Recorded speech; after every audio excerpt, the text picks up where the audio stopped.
Why, hello there. Welcome back to Mystery for Two podcast. I'm Katie. I'm Jack. And here we are with what some might consider to be a weird episode. I say that because we had some requests for more, quote, weird episodes. So today's episode is quite strange. They want us to get weird, do they? They want us to get weird. So be careful what you wish for.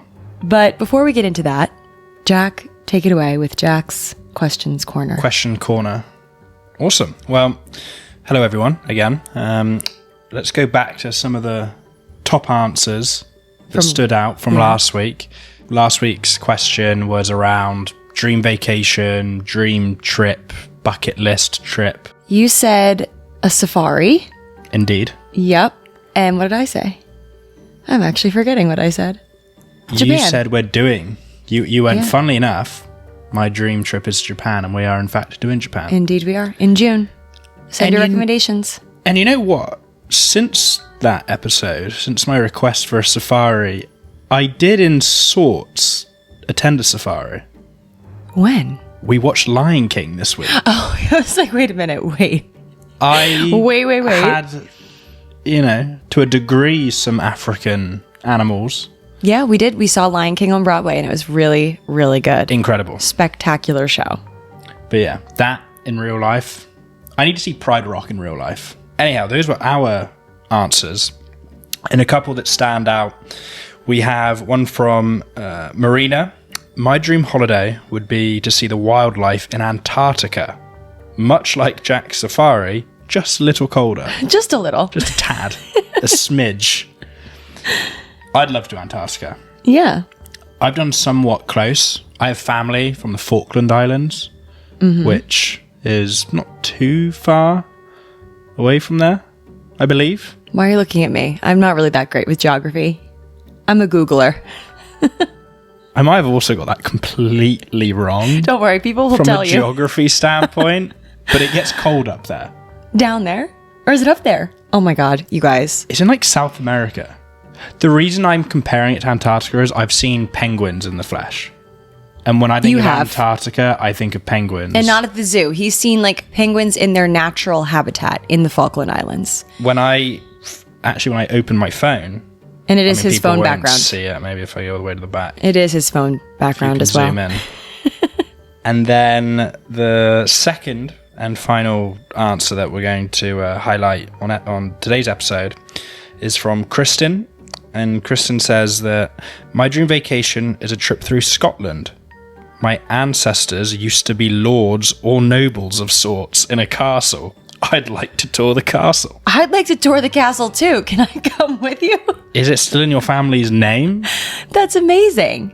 I mean, that sounds pretty epic. If I had a castle in my family, like I would not shut up about it. Like I would be... The Scottish Highlands. Making it my whole personality. And with that, that's last week's question. And with this week's, very, very different. Switching gears. So I caught myself this week listening to a new song. Okay. And it's from no other than the marvelous Harry Styles. And the question is related because I want to know what your favourite Harry Styles song is. And I will caveat that with, I will accept One Direction answers. Okay. It doesn't have to be a Harry Styles single.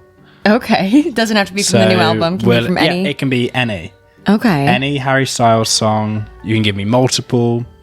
What's your favourite? And you're going to see Harry Styles live. I am. Well, I've already seen him twice. I'm going to see him for the third time. All right, show off. Very excited. Here. I mean, it's not cheap. Let me just say that. But it's been, yeah, my sister and I, we have a tradition of going. So, of course, we're going to his new show. But I think my favorite Harry Styles song, it changes depending on my mood. But right now, it's Cherry. Have you heard? You know Cherry. Is that yours? Stop one of mine, yeah. It's such a good song. I was picking between two, and they're both in the same mood. Like, kind of... Okay. Well, Cherry's an interesting one, because it's a sad song, but it kind of uplifts me. Yeah. I don't get, like, terribly sad to it. I just think it's a great song. Okay, yes. So, Cherry, or Sherry, and the other one would be Falling. Very good song. And the music video is very cool. If you haven't seen it, he's like playing a piano and it slowly starts, the water comes rushing in and I've never actually watched the music video. You should definitely watch it. It's very good. But yeah, Falling by Harry Styles. So yeah, it can be a 1D song. One Direction accepted as well. Yeah, One Direction or just your favorite Harry Styles song. That's a good question. It's kind of niche. Yeah. But I like it. I'd hope most people are Harry Styles. If you don't like Harry Styles, let us know. Yeah, if you don't like Harry Styles. And I'll let him know. Let's have a discussion in the comment section. We're buds. Okay. Alrighty, laughter over. Time to get weird. Okay, yeah. I mean, it's not like the weirdest of weird today, but it's definitely something that I feel it's quirky. It's interesting. Okay. It was deadly, but interesting. And so, without further ado, I think we get into today's mystery. So this actually came to me when I was wallpapering our bedroom, which I did a couple of weekends ago now. I wallpapered our bedroom this like blue foliage-y color. Definitely look at my Instagram to see what it looks like. I think it turned out pretty darn good. She did a great job. And while I was doing that, it reminded me of this story that I knew from the depths of history about wallpaper that quite literally killed people. And it was very shrouded in mystery at the time. Now we know exactly why it was deadly. But I thought that I would talk about deadly wallpaper today. Very on brand. If you'll let me. So I think we do it. Let's get into it. Incredibly relevant as I stare at a portion of our new wallpaper. You can see it through the door. Anyway, but first I want us to imagine, just like picture this in your head, that we're decorating our home in 18th century England. So long ago. And to give you some perspective on what was going on historically at that time, Great Britain controlled the 13 colonies right here where we're sitting right now in North America, and they were trying to recover some money after having lost a lot of it in wars like the 7 Years' War, which was very costly. To raise some funds, Britain began taxing everyday goods in the colonies, things like paper, sugar, and tea. I was about to say tea. And then the colonists were furious about being taxed without representation, taxation without representation in Parliament. And so tensions then came to a head, exploded in 1773 during the Boston Tea Party, when, as we remember from history class, one of my favorite lessons, honestly, because I just found it like the most dramatic thing. Your dad ever. Loves to tell me, especially like around July 4th or whenever we just talk about, independence from you guys, the Americans becoming the American uprising. Yeah. Your dad always will just look at me and be like, Jack, all we wanted was some votes. We just wanted some. Yeah, it wasn't. That's all we wanted, man. Really that difficult. And how crazy would it have been if we did get some representation in Parliament? I think a lot would be different. I mean, I know a lot would be different about our lives. But anyway, so the Boston Tea Party happened in 1773 when American colonists dumped British tea into the Boston Harbor. And then you, of course, know what happened next, the American Revolution. So this is kind of the time period that we're in right now as we're decorating our home, our fictional home.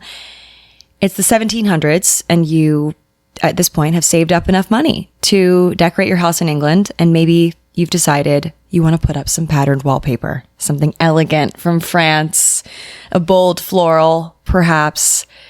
But the moment that the decorative wallpaper goes up on your wall, you owe the government money. So essentially, right now we're talking about a very interesting wallpaper tax, which isn't necessarily a crazy concept to us today because everything is taxed nowadays, like sales tax is a thing. Sure. But what makes the wallpaper tax of 1712 that I'm talking about interesting is the fact that only decorative wallpaper was taxed.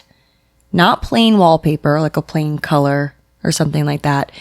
Only wallpapers with patterns or prints was it were seen taxed. as just frivolous? Well, the reason for this was the British government noticed that printed wallpaper had become widely popular. It was like the trendy thing of the time, a lot of times in elite circles. So they kind of called a spade and said, people who buy patterned wallpaper must be wealthy. Oh, so it was just we're going to tax these people. Just take advantage and yeah. tax. Okay. They were kind of like, okay, what are like the the hot goods of the time that like the rich and famous are buying, we're going to tax those things extra, which is actually like not a bad strategy, really. Got it. But that was their strategy to make money to fund the wars. And so during this decorative wallpaper tax era, just to give you some perspective of like how much extra it would cost a person to wallpaper their bedroom in this time period, it could cost about 43 shillings in wallpaper tax alone. So like that doesn't even count paying for the rest, like the actual the wallpaper and potentially the person that's going to hang it up for you, maybe if you're not skilled. And that is, in today's money, do you want to guess? 43 shillings. 43 shillings. $20. $250. Oh, gosh. So $250 in just tax. Wow. Yeah.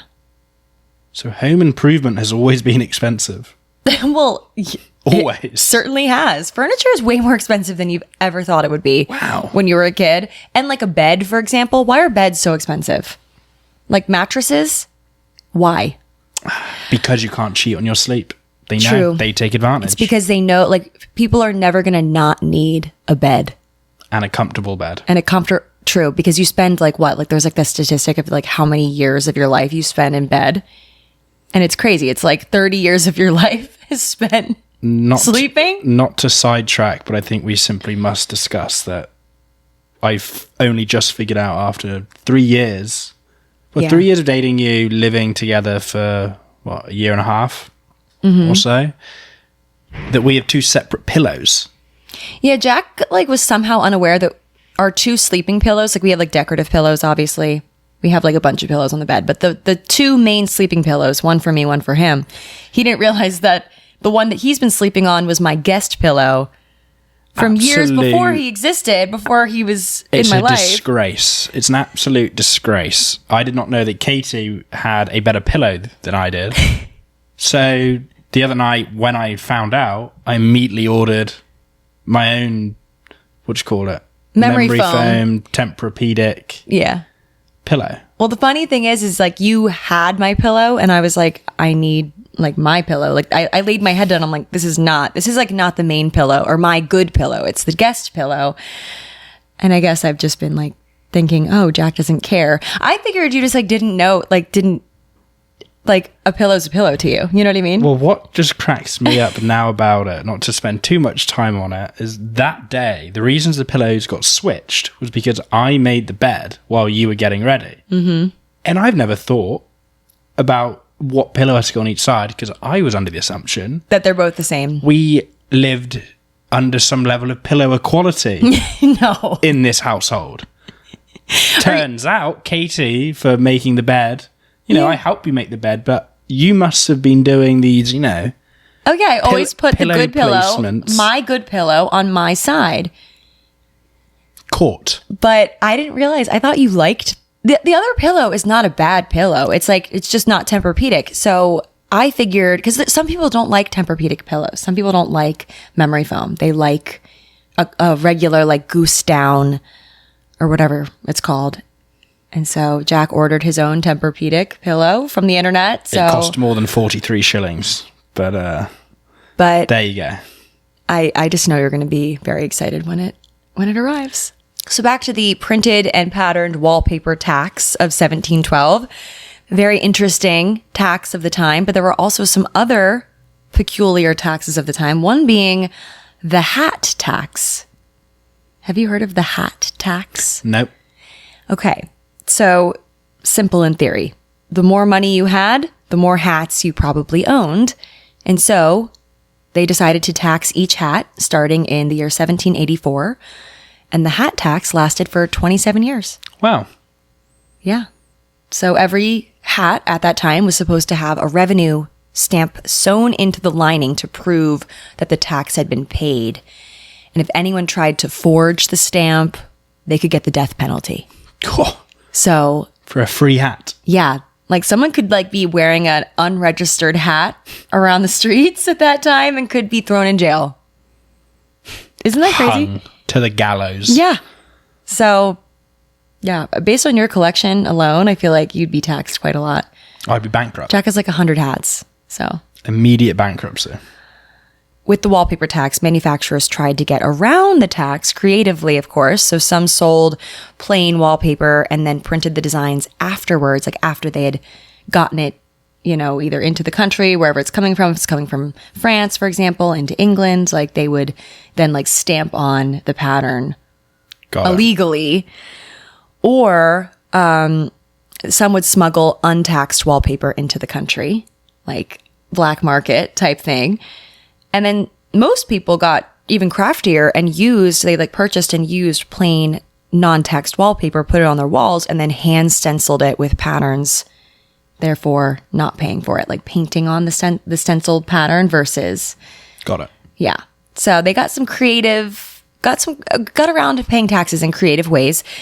So that being said, wallpaper has been a pain point in England long before the deadly wallpaper that we're about to discuss entered the scene. So now we're going to jump ahead about 100 years, and we're at the Paris Opera.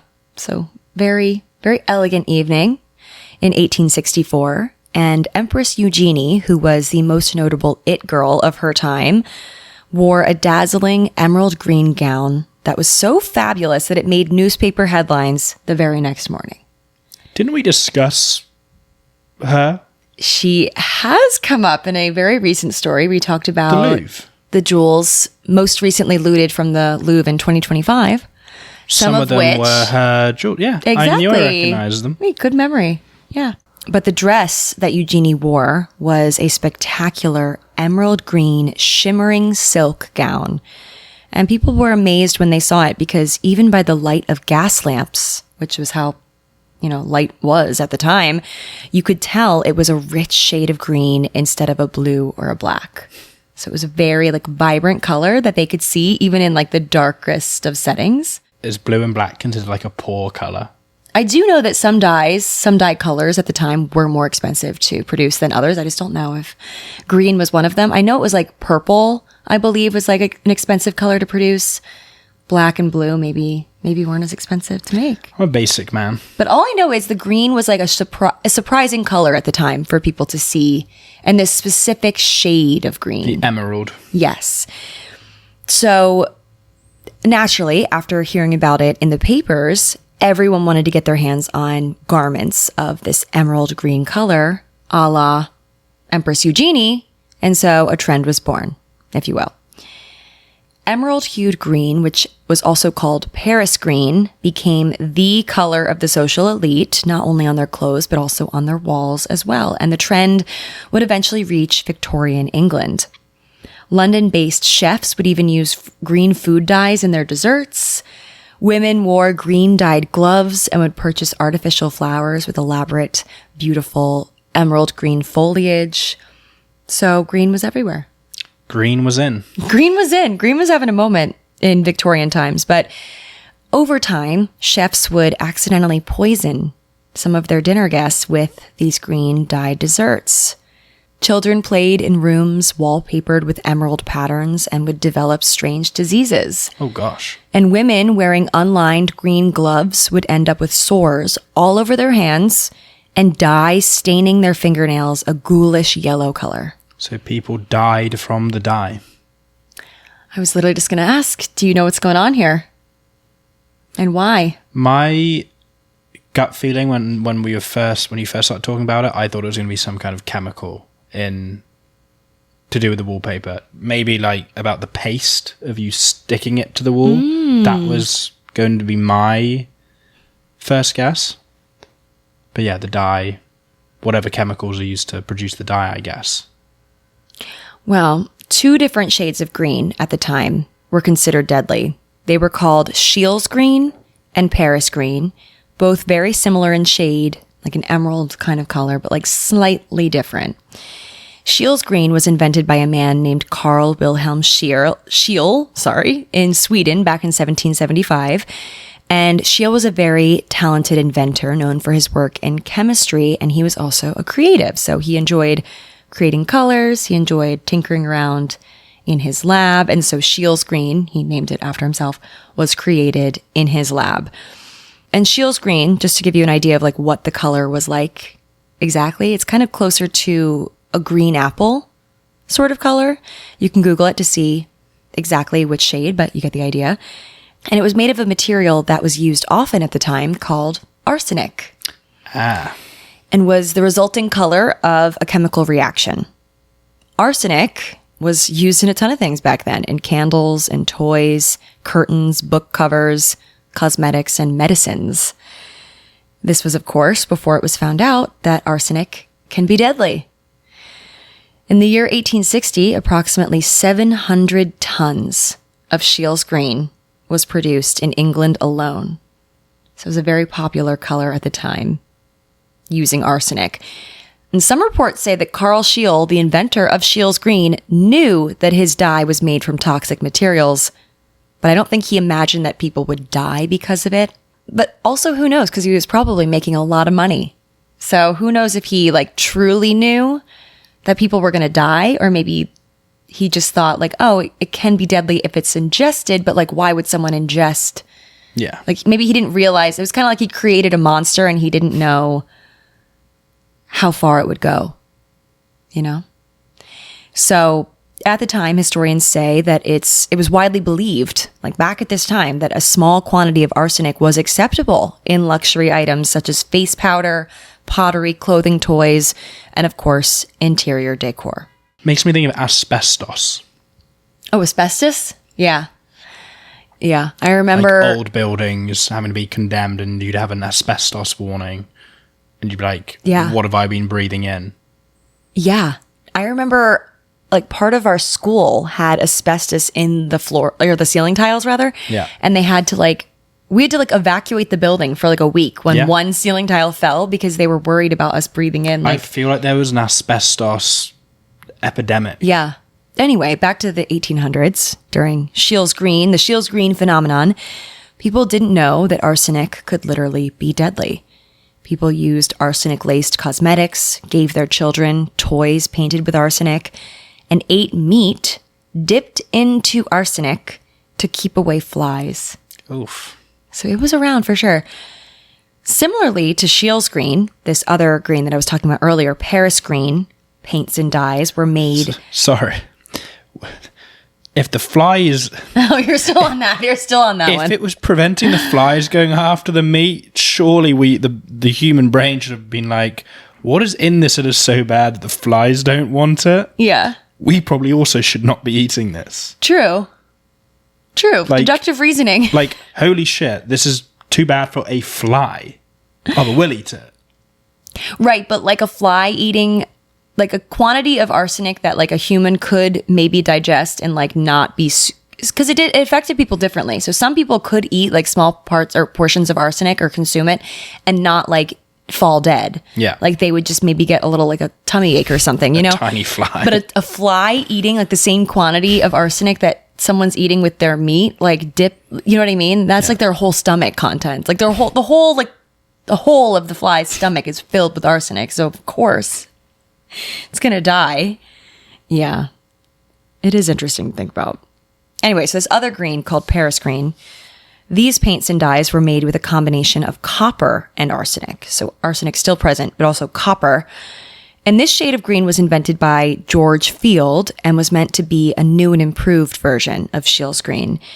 But George Field didn't name it after himself like Scheele. He called it Paris green, or sometimes emerald green, and it was produced in 1814 in Germany. It was slightly bluer in color than Scheele's green, and it was described to look like the actual jewel called emerald. So the actual emerald itself. So Scheele's green's a bit more of a green apple, kind of more of a You do realize you're fluorescent. talking to the man that's red-green colorblind. Yeah, that is true. But you know I don't think I would have been able to appreciate true. The different shades Paris green and Scheele's green. Yeah. I would have been just digesting arsenic for days. True. All the greens. But you wouldn't even know it was green. You'd be I don't even know what's going on with me right now, but yeah. I just wanted to highlight that again. Yeah, but stop being so self-centered. The listeners at home know the difference between green apple green and more of a bluish emerald green. It's not all about you. All right. Anyway, so... It kind of is, though. 50% about me. Right now it is, because Right now, I'm just telling you a story, but ultimately it will be put on the internet for thousands of people to listen to. Fair enough. But I digress. So, Scheele's green was like a bit more green apple. Paris green was a bit more, like had a little bit more blue in it. So it was a little different. So this one had a bit less arsenic, like it had copper and arsenic, but it still had arsenic in it, which again, people didn't know it was that deadly at the time. So how did people find out though? Eventually, how did they come to the conclusion, oh, this stuff is killing us? What is your hypothesis there? How do you think they found out the source of like the suspicious illnesses and deaths? Well, I believe you mentioned earlier that it was more of an elite color, right? Because it was more expensive. So maybe certain families or people were dying and they wanted to get to the bottom of it. Yeah. Not sure. It's funny because, it's not funny, but it's interesting because I bet some people thought that like someone was out to get them. Like they were being like slowly poisoned by like a mysterious, like a person, you know?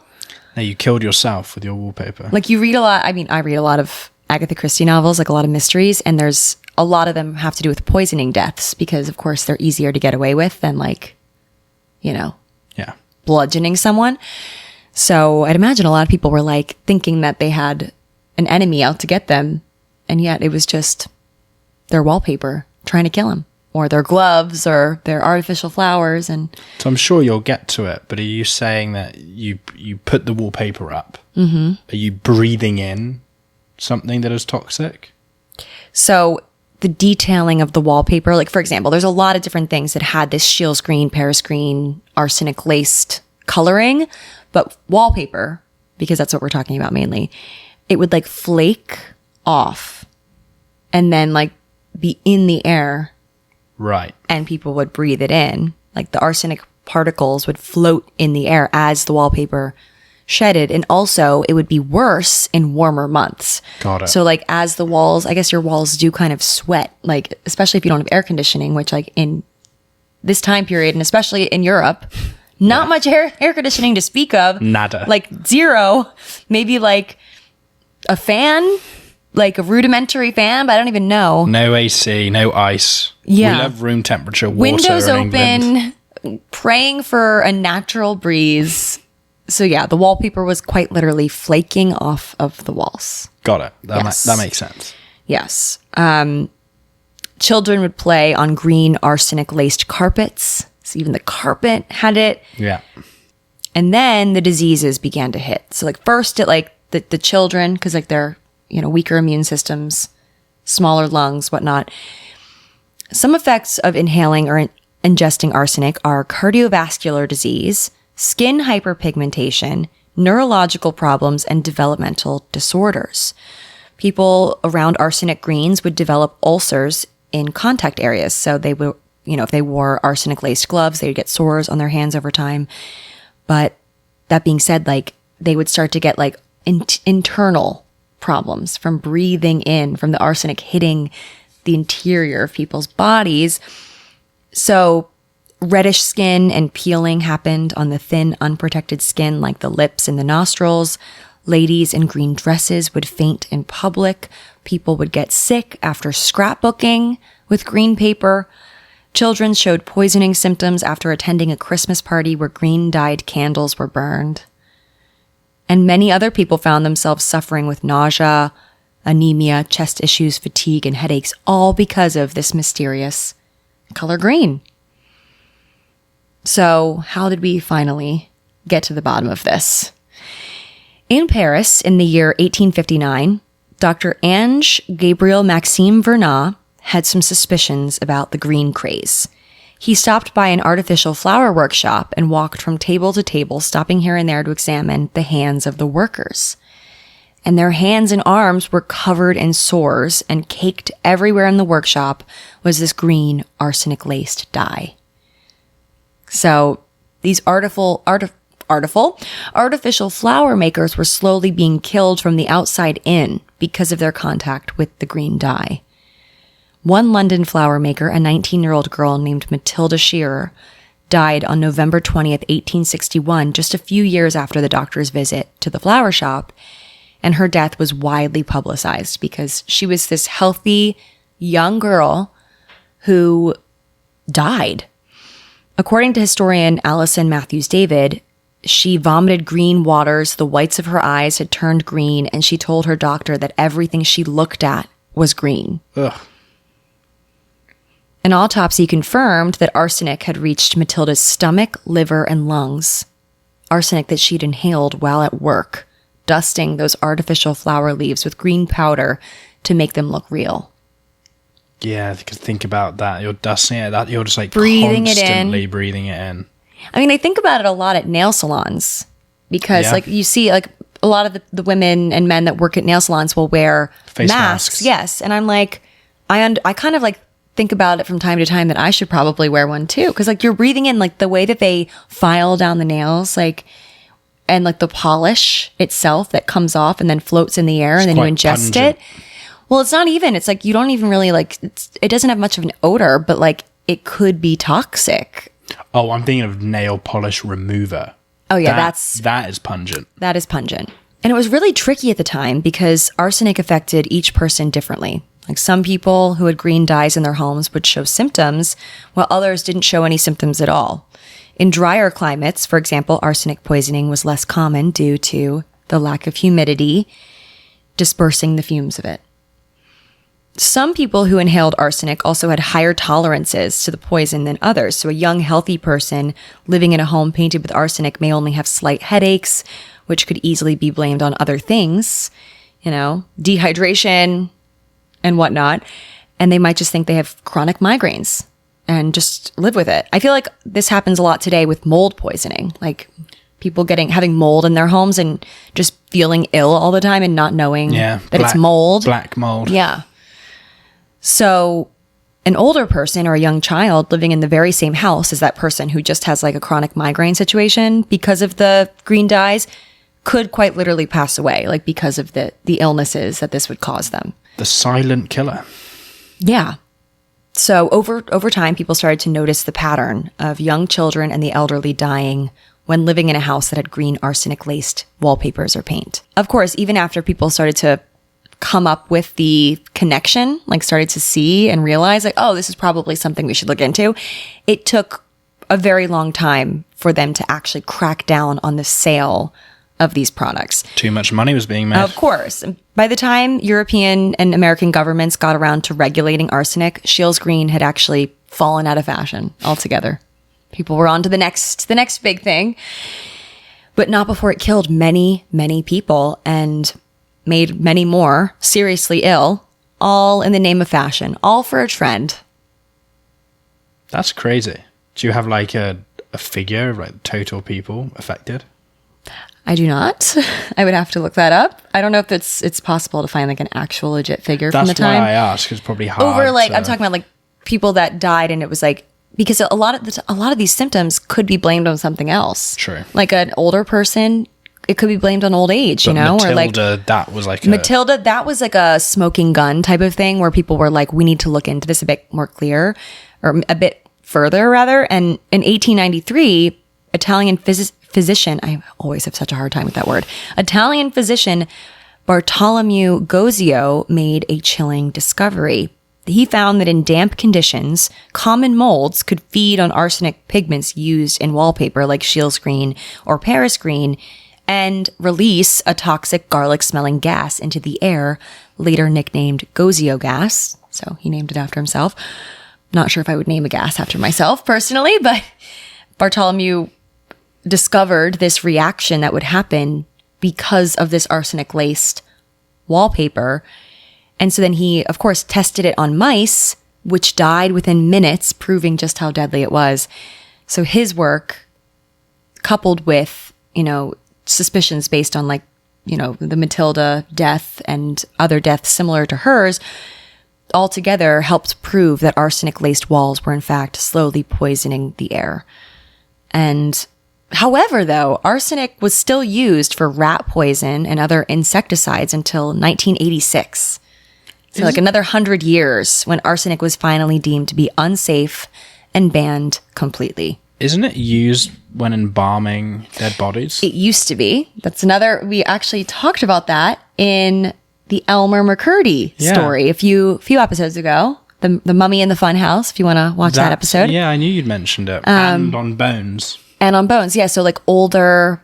That was an embalming fluid or solution or whatever you'd say. Method. That's the word I was looking for. But now we've realized that arsenic should not be used like ever. Although I did a little bit of reading that like there is a way that arsenic could be used in, I don't know if it was like cancer treatment or like something having to do with like there's experiments being done with arsenic to see if it can actually be beneficial in killing off like unwanted ailments. Yeah, well, there's a lot of medicines like that. Mm-hmm. Like I'm pretty sure fentanyl, has gone viral because of its use, cocaine being laced with fentanyl, right? Or people being addicted to fentanyl. But I'm pretty sure fentanyl, with the right dosage, is used to cure a lot of things. I think you're right, because I think that's how people get their hands on it, because it like is used in hospitals. So, but then it ends up like being laced, or it laces with other things that people are doing, like other drugs recreationally. I think that's how it gets into. It's really scary, especially in New York. There's a huge fentanyl crisis happening here, and I don't think it's necessarily. I don't know. I'm not going to get into all of that. I'm sure there's a lot we could discuss in terms of the fentanyl crisis in America. Things that are unfortunately killing people, but it's really sad. Just don't do drugs. Yeah. Don't do drugs. Anyway, arsenic in green dyes and paints. Like women wearing green dresses laced with arsenic would just faint and not know why. Like for so long, it's really scary to think that people could be like, you could be wearing something that's slowly killing you and you just have no idea. Crazy. And it all kind of started with Empress Eugenie at that ball in Paris, wearing that emerald green gown that you could see under lamplight, gas lamplight. The domino effect. The domino effect. Anyway. As we're both wearing green as well. I know. I actually found that interesting. You didn't even know, but it is St. Patrick's Day on Tuesday, so. I just put this on because it just felt right. Well, the universe was. Yeah, if you're watching on YouTube, we're both wearing green. But yeah, I bet you'll never think about the color emerald green the same way ever again. No. Yeah. Anyway, what did you think of that episode? That was really interesting. Interesting, right? Kind of weird. Kind of like creepy weird, but also really scary. So cool, because and deadly. I can honestly say I had never heard of that before. Yeah, and I swear now you're gonna look at green differently. The color green. No idea. And I didn't even plan this to be like the St. Patrick's Day episode drop. It's reminded me of, basically people getting sick through chemical poisoning. It's reminded me that I need you to watch Erin Brockovich. Yes. Because that's the whole concept of the movie, and it's a true story about water getting polluted. I forget. Maybe we watch it tonight. I'd love to. It's an unbelievable movie. She won an Oscar, Julia Roberts. Julia Roberts is a national treasure. And it came up again because have you seen, I'm sure you'd have seen it, what do you call it when something on social media, like everyone's viral? Doing it? Not viral, maybe. Yeah, trend. Social media trend. There's, she knows these things. I'm still learning. The trend is these people that were super famous, basically. And they go, what were you like in the 90s? Oh, yeah. And it goes back, I forget the music, the trend that they play, but they did a Julia Roberts one, and then people started talking about like all the top movies and whatnot. She owns the 90s, and, like that era of movies. She owns it. Erin Brockovich, if I'm pronouncing it right, that movie is what like just catapulted her to... I can't believe you've not watched that movie. You would love it. I was like very close to watching it on a plane once, but then something else like piqued my interest. It's one of those movies, I've watched it I think 3 or 4 times, and I would like, that's a great movie to chuck on a Sunday night. Okay, so we're going to watch it tonight. I'm down. Because as we record this, it is Sunday afternoon. I am so down. And I've got to speedily edit this so it can come out tomorrow morning. And yeah, well, thanks guys for being here. Thanks for listening and watching on YouTube. Definitely leave us a comment answering Jack's question about favorite Harry Styles song or One Direction song. And quick note that we are actually taking next week off from the pod because we are going on vacation. This is news to me. Not that we're going on vacation. I just assumed you were going to put me to work next week on vacation. Can you guys imagine us bringing all this equipment to Turks and Caicos? I don't know. I wouldn't put it beyond Miss Katie Bellotti. Well, really, it's like unlike me to have not prepared in advance and had us record 2 episodes this past week. This is true. But unfortunately, we had an incredibly busy week. But we're also we're a 2-man band right now, so limited resources, limited time. But yeah, we will be taking next week off, but that's a great opportunity for you guys to catch up on all of our episodes if you haven't watched or listened to our previous ones. We have a collection of 14 now. Yes, and if you guys have any cases or stories or anything that you guys want us to cover, our DMs are open, or just comment it on Spotify or the video that you're watching on YouTube or whatnot, and I will do some digging. I think it would be funny one episode for me to do Yes! For me to present the story and you not know. We covered this in episode, I want to say 3 or 4. You suggested that you wanted to do that. And I've seen no movement on your part. I've seen no writing happening. Hey, I'm waiting to be given the creative freedom. You have the creative freedom. If you want to do next week's, when we get back from vacay, you can do that episode if you want. Wow. But it's a big responsibility. It is. I'd feel very powerful to hold the tablet. You know, the tablet. I mean, I feel so important right now. Okay, well, next week we'll see, or 2 weeks from now, rather. What do they say? Heavy is the head that holds the crown, or that wears the crown. Exactly. That's heavy is the hands that holds the tablet, the storytelling tablet of Mystery for 2 podcast. And on that note, that's it. We wrap it up. We've got nothing left to give you. And we're going on vacation. So bye. Cheers. No, that was sassy. Thank you guys for being here. Seriously, thank you for tuning in every week. We hope you're loving it. And that's it. Bye. Cheers. Woo. That was a good one, babe.